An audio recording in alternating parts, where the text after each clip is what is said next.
მოგესალმებით, მე ვარ ირაკლი იობიძე, საქართველოს პროფკავშირების გაერთიანების წარმომადგენელი ქუთაისის ოლქში.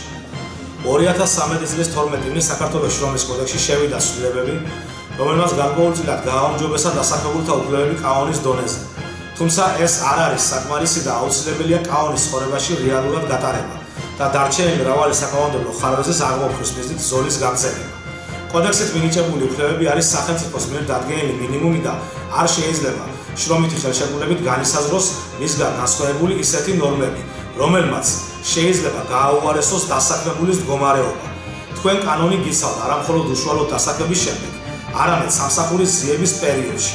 დასაქმებელს არ აქვს უფლება თქვენი, როგორც დასაქმების კანდიდატის შესახებ მის ხელთ არსებული ინფორმაცია მიაწოდოს სხვა პირს თქვენი თანხმობის გარეშე. დასაქმებელი ვალდებულია მოგაწოდოთ სამუშაოსთან დაკავშირებული არსებითი სახის ინფორმაცია, მათ შორის დასაქმების შემთხვევაში რა სახის სამუშაოს შესრულება მოგიწევთ, რა ფორმის და რა ხანგრძლივობის ხელშეკრულებას გთავაზობთ, როგორი სამუშაო პირობები და რა ოდენობის განაზღაურება გეკრებათ. თუ თქვენ უარი გეთქვათ დასაქმებაზე, უფლება გაქვთ უკან გამოითხოვოთ ყველა ის დოკუმენტი, რომელიც წარუდგინეთ დამსაქმებელს. დასაქმებელი ვალდებულია შრომითი ხელშეკრულების დადებამდე დაგასცნოთ შრომის შინაგანი წესი და შეგითანხმოთ მასში შესატანი ნებისმიერი ცვლილება. თუ კი შრომით ხელშეკრულებაში მითითებულია, რომ შრომის შინაგანი წესი შრომის ხელშეკრულების ნაწილია.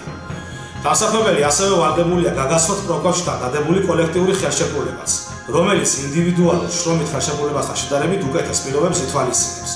მოქმედი შრომის კოდექსი არეგულირებს შრომით და მის თანამდებობ ურთიერთობებთან დაკავშირებულ მთელ რიგ საკითხებს, რის თაობაზეც თქვენ აუცილებლად უნდა იცოდეთ. მადლობთ ყურადღებისათვის.